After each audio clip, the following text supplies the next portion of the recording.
Because all of this will connect a person, and then this composites everything else. Money before sex. Yeah.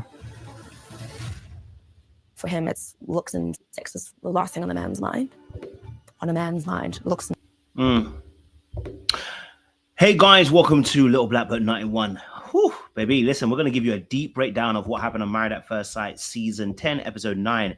I haven't catched up, but I'm watching the latest episode. So I want to break it down for you because I've been seeing a lot of commentary online about the different couples and what's been happening and why they've been seemingly having so many problems. In fact, the video you just watched just then is a couple called Devani and Julia Ruth, and they seem to be having some big issues. And I want to be able to give you the answers as to why these couples are behaving as they did. Well, I'll give you a short answer and then we're going to go a little bit more deeper as the show goes on. First and foremost, Devani and Julia. The issue that they actually have is that they have two sets of different values, okay? He's a very deep person and it seems that she's not as deep as him. He actually doesn't know the timings of how to have a deep conversation. He can kind of dump emotionally a little bit on Julia, which then ruins her light mood. And in return, she feels overwhelmed, okay? She wants to keep it light, fluffy, and fun. And he wants to be very deep and insightful and be able to share himself on a deeper level and connect. So they got two different values that they need to sort out. But we'll talk about that in a second or two as to why that's actually really affecting them and they can't seem to get it together. Then you've got another couple called Stephen and Nelly as well. Stephen and Nelly, their situation, oh man, it's political because Stephen and Nelly, people are going to get on Stephen and be like, oh my God, da, da, da. What they don't recognize is that Nelly is a problem. I'm sorry. If every time your mind goes to self-sabotage and catastrophizing every situation that we have, and I say every loosely, but a lot of situations, what you then do is that when he's also got triggers too, by the way. When you do that, the person also has to be very secure. And if they're not secure, they're going to be triggered by your unpredictability. It's going to cause them issues. And by the sounds of it, listening to who Stephen is and what he's come from, he might be very dismissive. And if somebody's a dismissive, avoidant kind of person, somebody who's got those triggers where they're constantly sabotaging is going to trigger their sense of rejection and also feeling like they're going to be trapped by your emotional overwhelming. We'll deal with that in a second or two as well. But that's the real reason why they're actually having big issues. And I'll explain that a little bit deeper a few minutes as well. Then there's Sarah and Dean. I mean, Sarah hates Dean. Let's be freaking honest. Sarah hates Dean. And we should know this. I keep telling you about this. Women telling us they can grow in attraction. I hear it. But a lot of times when they see that man, if this is the reaction they have, you know they ain't going to change. Old girl told us from the beginning of the jump, she wasn't feeling him and it weren't going to change. The same thing happened with Grace and Ashley. Okay, Grace is suffering to be physically intimate with Ashley. And in fact, she doesn't even like him touching her. Now we can talk about trauma. We can talk about, we can talk all about, we can talk about trauma. We can talk about all about how certain things feel or, that, maybe you're not ready for it. But the reality of the situation is when you don't fancy that person, when they're not attracted to you, when they touch you, shiver down my timbers. Yes, you're going to have that moment. Shiver down your timbers. So that's also what's happening with Grace and Ashley in their scenario. We've got David and Keys doing really, really well. They're one of two gay couples on the show. I just fired. Don't worry about that. And the reality of the situation is with David and Keys, they're getting deeper.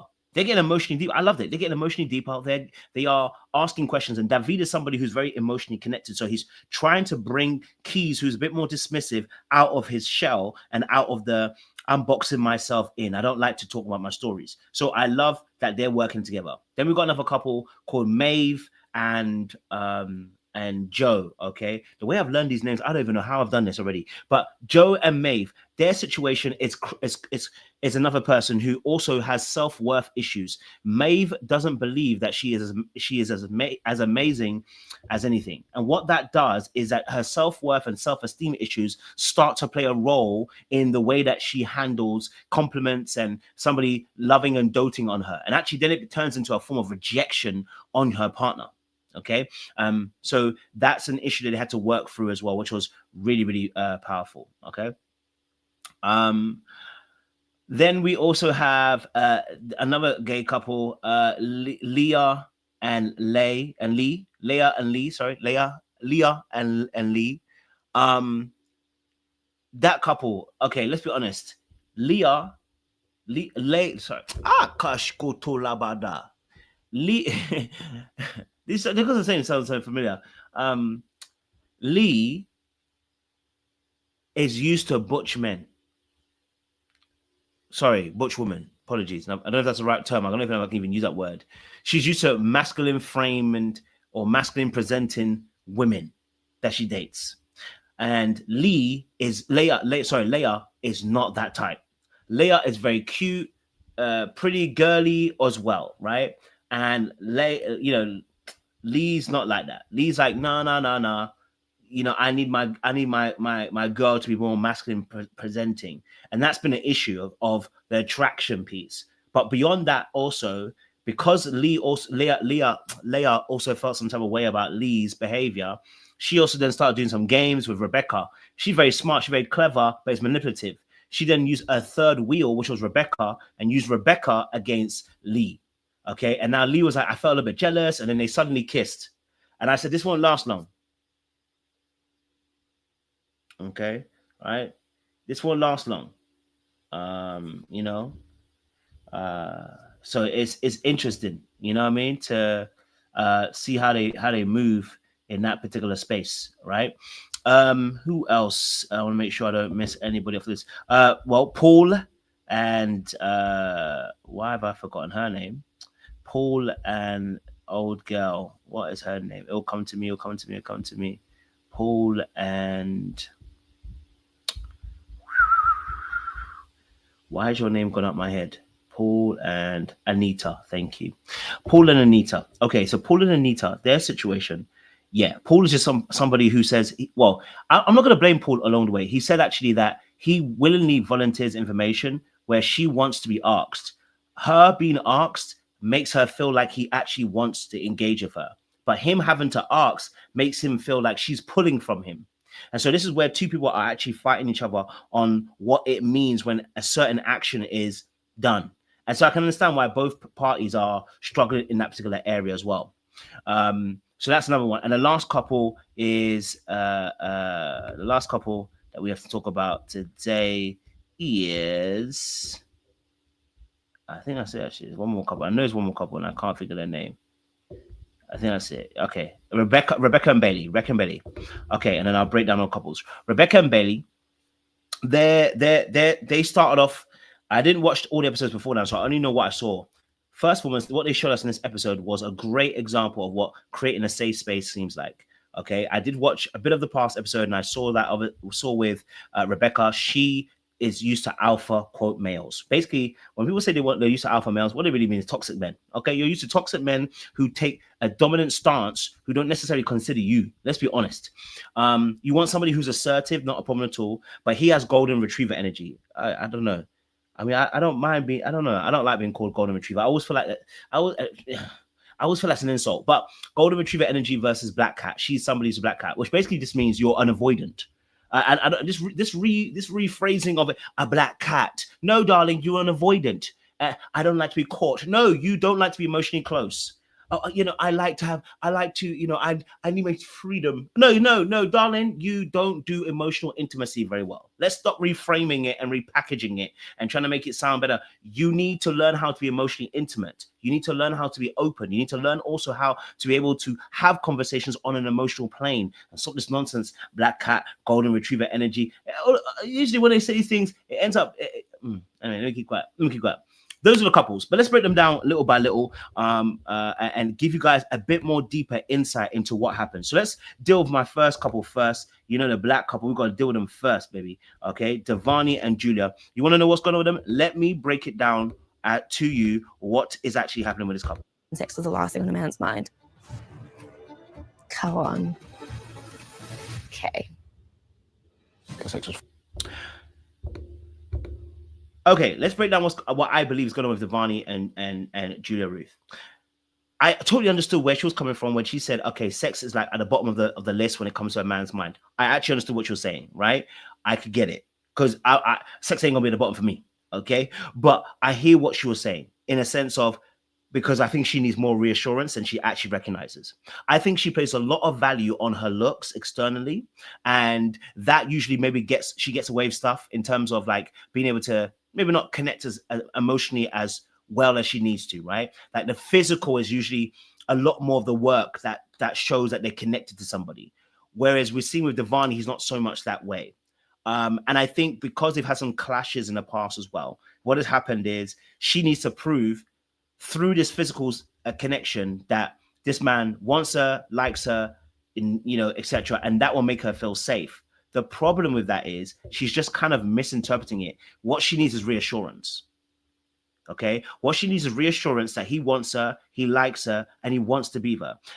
But that reassurance is also because there is a whole, I think, and I haven't watched their earlier episodes, so I don't know her background. There's a whole earlier than this, something in the background in your upbringing, childhood, ex relationships has pierced a hole. So there's a need and a hunger to fill that space of reassurance. And one of the ways to not actually say I need reassurance and not to be vulnerable is to cover yourself and put another issue on top of the actual real issue. And so you're going to say, okay, for instance, why is it on his list that sex and looks are so low? Because now you're looking for the reassurance without saying you need reassurance. Also, because you don't speak the same language per se in terms of emotional depth. Okay, now I'm not going to say, I won't say anyone's better than the other. It's just that they're at different levels, and that's causing friction as well. I think with Julia coming into the situation with Devani, where they're missing each other is that I think at points, I also believe that Devani may be somebody who's an avoidant. Not your usual typical dismissive, although he's very calm a lot of times when they're asking questions. He doesn't move. You don't see him react like crazily.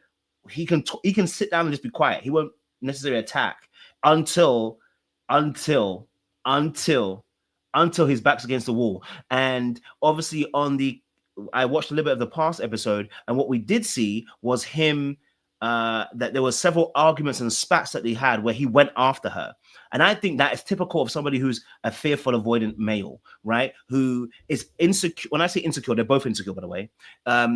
Insecure in terms of their attachment style. So fearful avoidance can have what we call a lash out. When they're afraid of losing somebody, when they're afraid of being abandoned, rejected, or betrayed, what they can do to kind of, omit that kind of feeling that they're having right then. So rather than sitting in it, rather than feeling it, they will lash out in the relationship to cause chaos because they're born from chaos. When I say born from chaos, meaning that environment that they grew up in had some level of unpredictability and chaos in, and they're reapplying that to the relationship in order to reestablish a common pattern that makes them feel safe because this is what they know.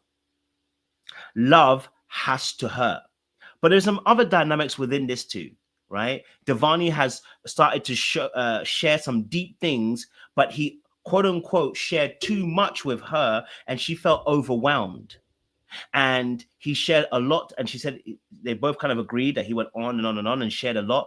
I think Devani needs a therapist. I'm going to be honest with you. There's a lot of men like this. You're sharing way too much with your partner, and I'm not talking about sharing on a normal thing. I'm saying the way you share, it sounds like you need a therapist. And I think Devani may get a lot of help from having a counselor or therapist who he can tell his story to. And I've always said this, people that tell you the longest stories about their life usually haven't told anybody their story. That's why they're unloading everything on you. You're the first person to fully ask the question and give them eye contact and give them time and not make them feel rushed. So guess what's happening? You then end up dumping on them. And so he did. He took it. But now the safe space has been kind of intruded upon, because once the other person kind of goes, that was way too much, it makes you feel some type of way.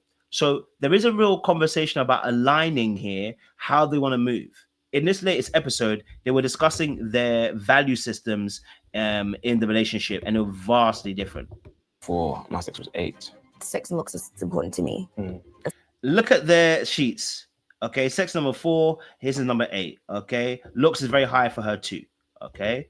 All right. Now, I mean, I think looks should always be at the top there. I don't believe his looks at the bottom either, personally. But again, it's how your mind is conceiving the question. I can see how both of them are conceiving the question, and I can see how both of them can come up with a different kind of answer. I think he answered it in a way of saying, "This is what I need." And this is what helps me grow my connection, rather than looking at it as from her perspective, which is like, hey, the first thing I'm looking for is looks. It's humor, looks, that's what gets me in there in the first place. But him is like, maybe he was coming from a place of, this is what keeps me. This is what allows me to be able to be free in a relationship. And her one's like, this is how I get into the relationship, you know? And so they had different scales on what they considered to be valuable. Their relationship is going to struggle because he needs to be able to have a safe place to share things, but he has to know how to, she has to set a boundary, and he has to respect it. He has to respect that the boundary that she's given him, that, hey, it might be a little bit too much, rein it in a little bit. Can we talk about this another time? Right? And he should be able to honor that. Without that, they're going to struggle. Okay. They're going to continue struggling. All right. Okay. So that's something that they can work on and begin to start actually, really breaking down in that space as well for themselves. Okay. Let's talk a little bit about another couple. Let's talk about Stephen and Nelly. Why is it there's an issue with Stephen and Nelly? Let me tell you why Stephen and Nelly are having issues, first and foremost. Okay, so if you're new to the channel, please do me a massive favor, like it, share, subscribe, click on that bell button, leave a comment in the chat as well for us. Let's deal with Stephen and Nelly. What's going on with them? Okay, let's deal with Stephen and Nelly. What's going on with them? But that comes in time. I hate getting emotional about these. Boy, my internet trying to bug me up. They don't want me to win. Okay, internet trying to bug me up. Let's say you're gonna play that having video. to tell someone it's because of my past. I am a little bit worried about if I am going to push him away, but we can't go on like we were. So I haven't. Okay, so a lot of people feel like Stephen is probably being a little bit mean to Nelly in some shape or form. He is in some respect. He is being mean. I can't lie to you. It's because both of them are triggered. Okay, I want you to understand that both parties have a major role to play in a scenario, and if they don't play it, it's going to cause a carnage and a derailing of this relationship. I believe we've got two people here. We've got somebody who's a fearful avoidant versus somebody who's or anxious even, and somebody who is a dismissive avoidant. What this means is there's going to be a cycle that's going to play. Okay, the cycle is the anxious person or the fearful avoidant, because fearful avoidants carry both an anxious and also a avoidant perspective. The anxious side of that person is going to request for reassurance because they catastrophize events in the relationship. They're reading everything as a way of the other person about to abandon them, which makes them hold and cling onto the person far more. So if you've been told you're clingy, it's because you're afraid of them abandoning you. And that usually comes from your childhood or early childhood experience, early adult experiences, right? So that cling, for somebody who's a dismissive avoidant, the name is the clues in the name, avoidant. Dismissive avoidants fear being trapped. They fear that somebody will trap them into a position and they won't be able to say yes or no.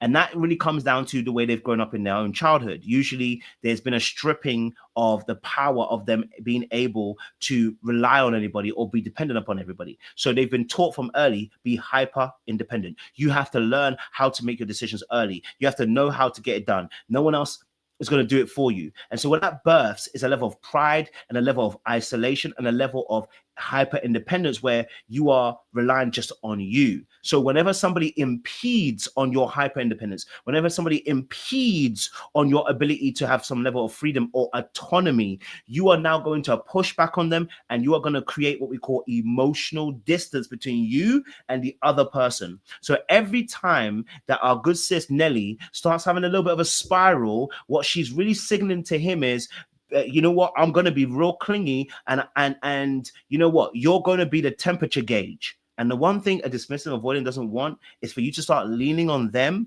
and feeling like if they're not there, you'll break down. It's something they don't want. Why? Because for them, there was no freedom in their childhood.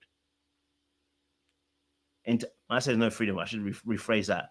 There was no meeting their emotional needs. So if you're going to be overly emotional, unpredictable with your emotions, you're about to cause turmoil and chaos. And what that does is it destabilizes the dismissive avoidant to make them feel like, hold on a minute, I haven't got control of my own emotions, not recognizing that they don't have to take on your emotions. But a lot of those people who are dismissive avoidant had to take on everybody else's emotions as a young child and forget theirs. So what they're being triggered by is that every time she has a moment where she's like, I want to sabotage, I'm gonna feel some way, he feels, okay, my emotional needs are about to get trumped. They're about to get thrown away. They're about to be pushed aside, and it's going to be all about you. So what does he do? Create emotional distance. I'm not going to compliment you, and I'm not going to be reassuring you, and I'm not going to touch you anymore, because if I do, all that's happening is I'm feeding into your narrative. You need to get up and start standing on your own 2 feet. Because one thing a dismissive avoidant hates is somebody who's not going to be independent. Somebody who hasn't got boundaries. Why? Because they've had to develop these boundaries early themselves. So why can't you do it? So that's their frustration, because they were never given the opportunity to grow up as children the way they needed to. They have to be an adult from very early. Some of you are parentified, right? You had to become a third parent in your household, or a second parent, whichever we look at it. You were given responsibility way too early. Parentification, right? Whether it's emotionally or financially, or, you know, in your household. And so what tends to happen is that person begins to feel frustrated whenever somebody else has a level of childlikeness to them, because that was robbed from them. So Stephen's not going to be okay until he starts reflecting on what's really causing him to want to create distance between himself and Nelly. Because she already knows she spirals. She already knows, as she'll show us. Got a choice. Like, do you feel like that's everything off? Like, My main issue is with other people, and I'll have those conversations with other people. Still, Well, I mean, he did have those other conversations. He went to speak to Stephen, to Keys, and Keys handed him the keys, boy, and sent him packing. So yeah, that was interesting. Okay, let's talk about another couple as well. Let's talk about Leah and Lee. Hopefully I'm going to get their names correct, because boy, my tongue gets twisted and tired with these people. Okay, let's talk about Leah and Lee, because they had an interesting scenario. Their situation, I didn't understand it. I was like, what's going on? And I had to go back to other episode previously to kind of fully understand what was happening between the two of them, because there was much more underneath the surface that was going on with them. Their relationship is been one of a little bit of a game, right? Leah is not taking it sitting down that Lee said to her that she likes more masculine men, right? Masculine presenting females. And because of that, Leah has made sure that, okay, if that's what we're doing, I will make sure that, I get you. You know what I mean? Like, I'm going to show you that you want me, almost in a sense. She had to prove that. That's why she ended up triangulating and bringing Rebecca, who was another lady, into a situation, right? Rebecca's married with her man, Bailey, but she had to bring her into the scenario because what she needed to do was make Lee feel like she's of a higher value. This is actually manipulation. I can't lie to you. All right. It's very clever. Now, I understood where she was coming from and how she felt. Okay. All right. I understood where she was coming from and how she felt, because it's understandable, right? Let's have a look. For me, I'll be honest. Now, because we absolutely love... I don't miss the clip. Sorry. I don't miss the clip. Hold on now. I'll get a clip for you guys. I apologize. I went to the wrong part. They had an intimacy session, and then they end up having an argument about Leah saying to Lee that Just she like felt like... I'm trying to be nice and trying to make the effort, and... Hold on now. Let's get this clip going. Boy, Interneto is on a Mazza. They had an argument. With you at the moment where you will sort of act as if I'm not doing anything at all. no, I'm not. I'm just saying it's nice to hear it when you say it, because you don't say it often. That's all. Yo, Leah looked very pleased with herself when she saw that Lee was freaking feeling some type of way. And what that was is that Leah was like, Leah wanted to hear Lee say she actually liked her. Lee is playing also a game too, right? Like, she doesn't want to open up and share that she actually maybe finds Leah attractive, or finds Leah that she fancies her. So Lee's been kind of holding back as well, right? I guess maybe trying to observe, monitor, and kind of just test out how Leah actually behaves. And Leah, in response, also was like, okay, if that's what we're doing, let me check you on that one quickly. Let me go to a third party, which is Rebecca, who's a straight woman dating a straight man, right? And Rebecca is with, and by the way, Leah is also bi, so she's not even necessarily just gay. She's actually bi, so she's open to both. Okay, Now that might have maybe made Lee maybe a little bit more apprehensive. I don't know. In terms of really committing, maybe she might have felt, I don't know. Sometimes the community, I know that sometimes they have their own kind of thoughts about each other, etc., right? But in their conversation at the end, when we found out about what Leah did with Rebecca, she actually pretty much incited violence on her relationship. When I say violence, I mean that lightly. But if you start saying things about somebody else's partner and then start bigging them up in a particular way, talking about them in a particular way, right? Don't expect that information when it gets back to your partner would not hurt their feelings. You know what I mean?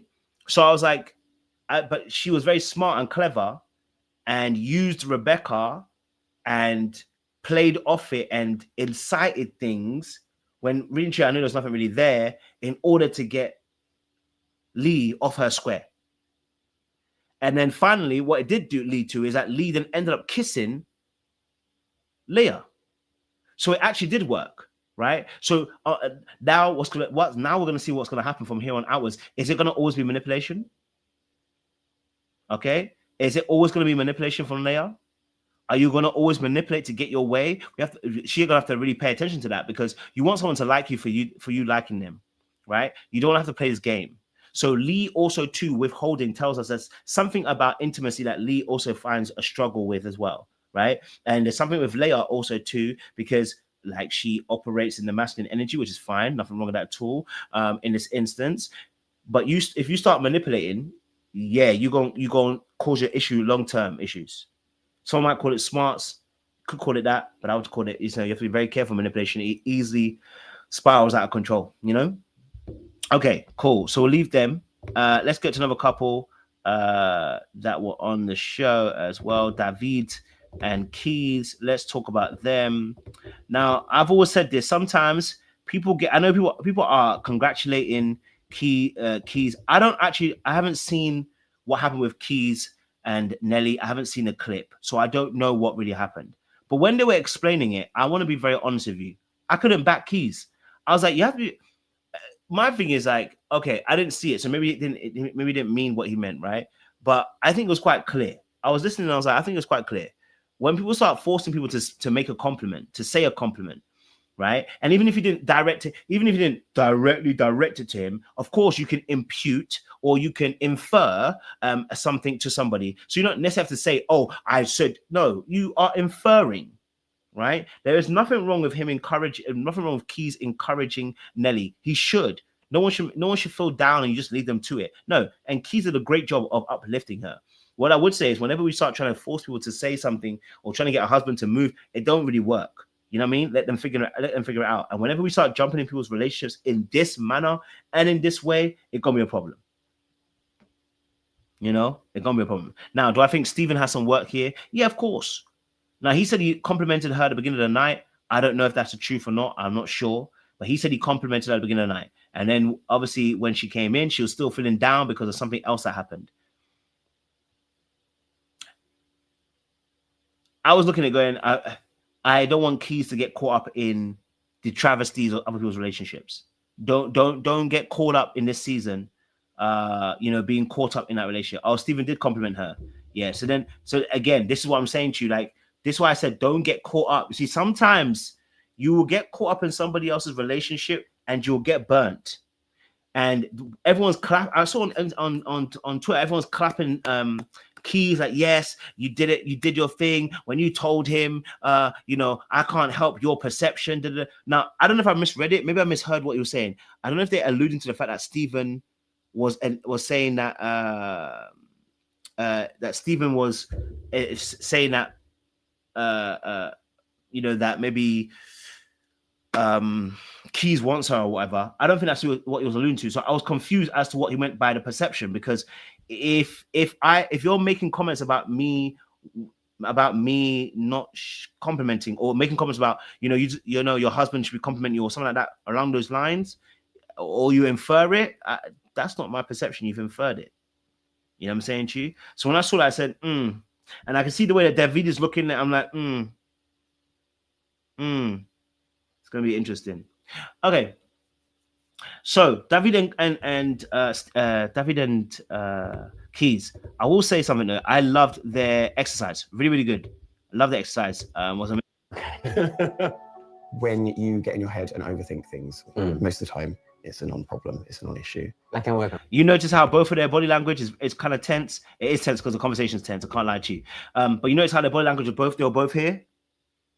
They were mirroring each other, but also at the same time, it's very difficult to have a conversation about deep insecurities or deep issues the other person has because you don't want to offend somebody and ruin your relationship, right? So it gets a bit tense. So you kind of hide behind your hand. That's what both of them were doing. But what I loved about the exercise was that how they both were able to dive into things, right? For instance,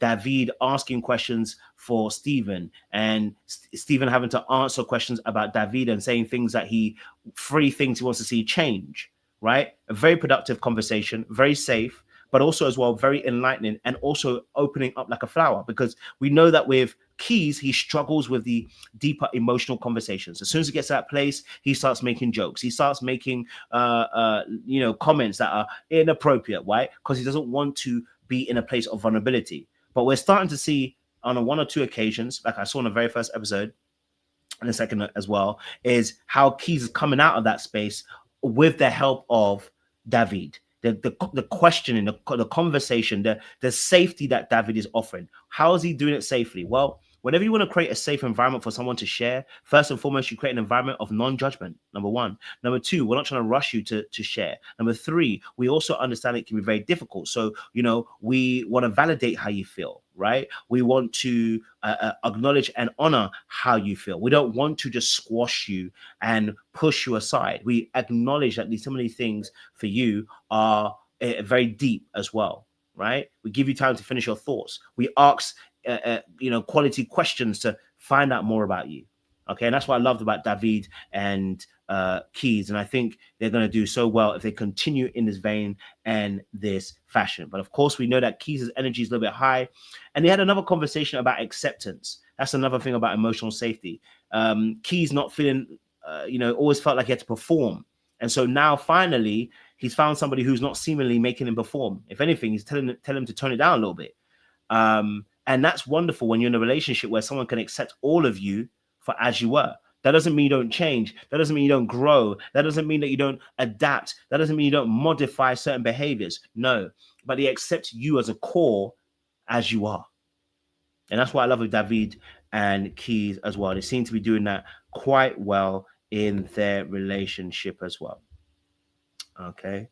All right. Cool. Let's get to the next couple within that space because boy, it's not easy at all. Okay, not easy at all. Let me see if I can get my next couple. I want to get Sarah and Dean in. In fact, no, I'm gonna get Grace and Ashley in actually because boy, look, I told you guys about this, man. When people don't find you attractive, you are gonna suffer. When people don't find you attractive, you are going to suffer and suffer well. Okay, you are going to suffer and suffer well because when it comes to Grace, that woman doesn't even want him to touch her. I just want you to know that. Okay, when it comes to that couple, Grace doesn't even want Ashley to touch her. Why? Probably because she doesn't like him like that in terms of fancying him attraction wise, physically. Because on the first night of the wedding day, she was like, I can't do this. I can't do this. I can't do this. I can't do this. She said all of that. I can't do it. Right. And because that's not her usual kind of type. And so we know that physical attraction is a major thing in their relationship. So right now, what we have is an issue because Grace can't get over that attraction piece. And that links to everything else that she's trying to do, the emotional aspect, being more emotionally present, being more emotionally available, being more emotionally open, being more caring. And the way that we notice that is also in their thingy. Let me see if I can get the...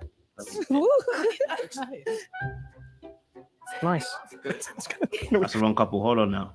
I got a wrong couple. Hold on now. Yeah, he is doing well. It's nice. Is it? Yeah. Oh, Wrong couple. Damn, they're not gonna let me do this, are they? Yes, they're gonna let me I think you guys have had quite a lot of fun. Hold on. Grace and Ashley. The good thing with the two of you. Okay. Here we go. Okay, yes, Grace and Ashley. that you have a really good connection. So although there is this issue around the skin on skin touch, there's a bond that I see between the two of you. That's key. Now, here's my thing. She had a physical touch issue from childhood. Fair enough. Let's keep it a buck though. The physical attraction is a major issue, and that's going to bleed into. It's going to bleed into everything else and make it that much harder to overcome everything else. When you find someone attractive, it makes it a little bit more easy in the beginning to get over stuff, to try stuff, to be open to stuff, right? So, for instance, right, when they were doing the intimacy challenge, she said, "I'm doing this for you." Why not do it for you? You care about the relationship, right? You care about the marriage, right? Don't worry. Don't do it for me. Do it for you. Now, of course, Ashley asked for her to do it for him, and I don't think he should have. Okay? Do it for me. What for? She should do it for herself. She wants to touch you. She wants to be around you. She wants to be physical with you. She should want to do it for herself. But do it for me, I said, this might not end well. When people start saying, I did it for you, that's how they blame you later on too. Oh, I did it for you though. I tried for you. No, you should have been trying for you, right? And own it that you're doing it for you, right?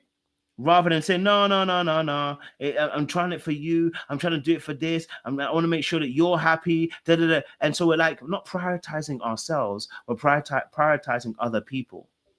So, for me personally, this is not the way to go.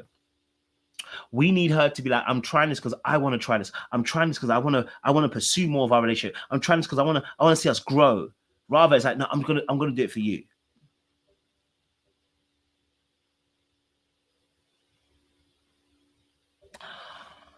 Okay, sis, you don't fancy him. Let's just keep it a buck. That's it. Let's stop. Look. Sometimes it's not that complicated, Sometimes it's really not that complicated. It's just a physical attraction issue. Boom, sorted, done, finished. Not her type, and we move on, right? All this trying and everything like that. Move on. Move the frick on. Because it ain't it. Okay? It ain't it at all. Okay? They got attraction issues and they need to sort that out. Okay, let's talk Sarah and Dean. Sarah and I don't have to even spend time on Sarah and Dean. It's not even long. If I talk about Sarah and Dean, it's not long at all, because let's be honest, Sarah and Dean, that woman hates him. Okay? Sarah and Dean, the woman hates him. That's all we can say. There's nothing more to say. And she hates him because she hates herself for deciding to give Dean a chance. He's revolting to her. And look, I'm not mad at it. If that's how you feel, I don't even think we should drag this on. That's what I wanted, but that's not. We'll read out the card and partner B will answer the question. Right now, I'm feeling Intrigue. Ooh. Not even a couple. I don't know why that's here. Anyway, listen. We know Sarah hates him because when he started mentioning about him standing up because his piece was hard, you should have seen it. She almost, you know what I mean? She almost hurled. Like Sarah is struggling because that level of not having attraction, she feels sick. And I'm not mad. Again, I'm not mad at it, bro. Because at the end of the day, if someone's not attractive to you, why are you forcing it? It ain't gonna work. That man makes her sick. She wants to throw up and feel the burn in the back of her throat before she lets him touch the back of her throat. I'm telling you now. And again, I'm not angry at her. Now, of course, I did see the previous episode a little bit, the way she was rude and disrespectful to him. So that can't be ignored. I didn't watch that whole episode, so that's why. But I'm just saying, like, we need to give this up. Sarah and Dean, give it up. But here's the thing: Dean needs to learn the lesson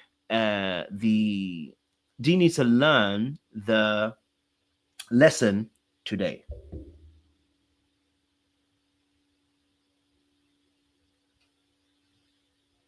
Okay, Dean needs to learn the lesson today. What is Dean's lesson?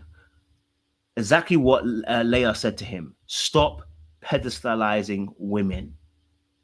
because pedestalizing is about your own insecurity and you wanting to be a worshiper, and worshippers always get sacrificed. And the reason why you became a worshiper for an idol of a woman is because you don't know yourself very well and you don't know the power that you carry, and actually because you get value from being from placing that person ahead of you and higher than you.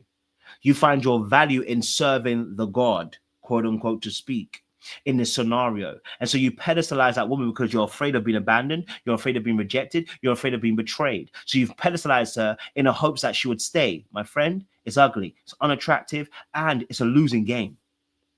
You don't win this way. You really don't. You don't win this way. So this is something that he needs to work on ASAP Rocky, because actually there's a woman that don't like him and is mistreating him and he doesn't recognize it. Yes, he thinks he can change her, and that's the biggest problem.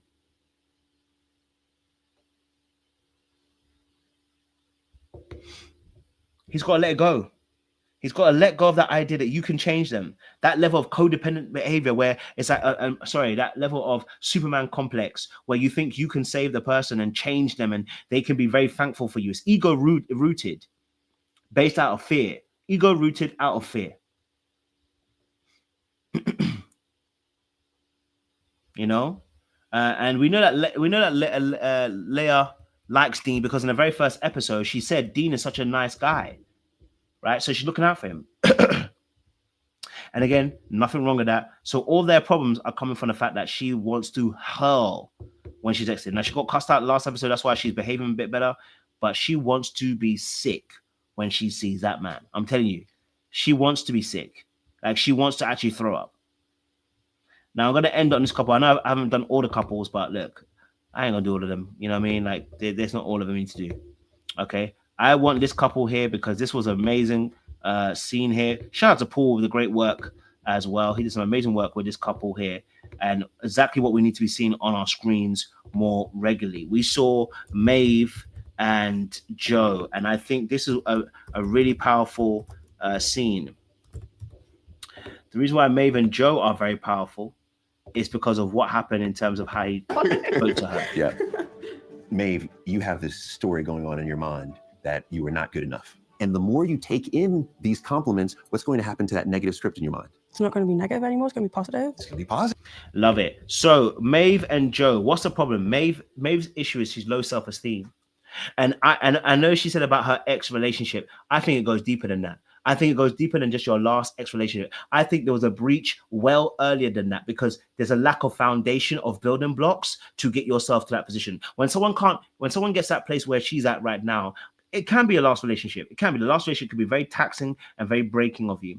But I also often find that those patterns that you existed in that last relationship are an indication of what you probably have already experienced as a child. That's why it's not abnormal. That's why it's not odd. That's why it's not different.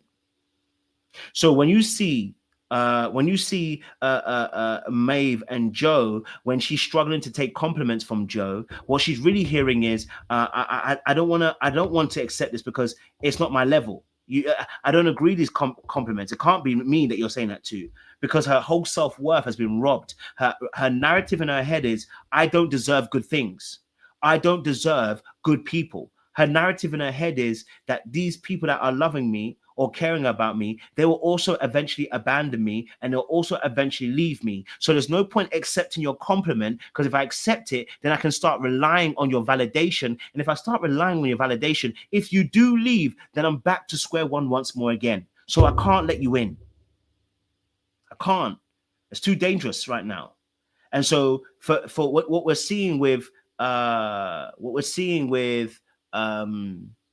with Maeve and Joe, as Joe just speaks life into her, and you saw how she was able to say, I've got your back, and say that comfortably. But when it came to something like how amazing she is in terms of her energy with everybody else, she couldn't accept it. Right? That was cute. What, do I look at myself and say that? Yes. Just do it. I'm trying to. Go on. I'll be like, I can't say it. This is hard, isn't it? Yeah. Why is it hard? Like, she's literally looking in the mirror and she's like, I can't say the words, how amazing I am. She can't say it. She's struggling to say it. And the reason, again, is because she doesn't believe it, and it's incongruent with what she believes about herself. So a lot of the stuff I do in coaching with people, right? Learning how to help them change the belief system that you have already about themselves. But first and foremost, you have to speak it out loud. What are your belief systems? And sometimes when you hear yourself say it, like some people might think it like, oh, I don't think I'm attractive. Then when you ask them to say it out loud, they're like, damn, I really said I'm not unattractive. Sometimes we need a consciousness and a self-awareness to come into play. And sometimes saying it out loud helps us to be able to get to that place. Sometimes writing it down helps us to get to that place. But first and foremost, admitting it, confessing it, it will definitely bring it to the forefront and bring it to a more conscious place. With Maeve and Joe, what Maeve's lack of being able to receive goodness, receive compliments, receive the kind words, it eventually starts to grate on the other person. We saw Joe, even in this episode, he was getting a little bit frustrated. He was like, just come on, just say it, just receive it. Even he's going to get annoyed because after a while, it's no longer cute. It's no longer attractive. When someone's like, I don't want to take compliments. I don't want you to tell me I look nice. I don't want you to tell me. It's unattractive when a person's always beating up on themselves. It's unattractive when a person's always judging themselves in a particular type of way, which is detrimental, and they're not able to connect with you in the right way. So when you're trying to give them love, they're resistant to the love, which is going to cause a self-sabotage to happen, because when he stops giving that love because he's tired, because he's been pushing and they ain't been working, she's gonna be like, well, see, this is what I mean. People just give up on me. People abandon me. People betray me. I've been here, and then all you'll hear is, well, I've been here. I'm in the pain. I may not have said what you want me to say, but you can see I'm here. You can tell by my actions. And it's like, nah, you can't. You know what I mean? We actually can't do that. And so we see with Maeve, her struggle to kind of grow in that area, but she definitely started to, because there was a good exercise that they did. And we saw a shift in her. Her hardest thing is that, you listen to her, sometimes she'll be like, oh, I like him. Ugh, I can't believe I said that. It's like, oh, I can't believe I said that.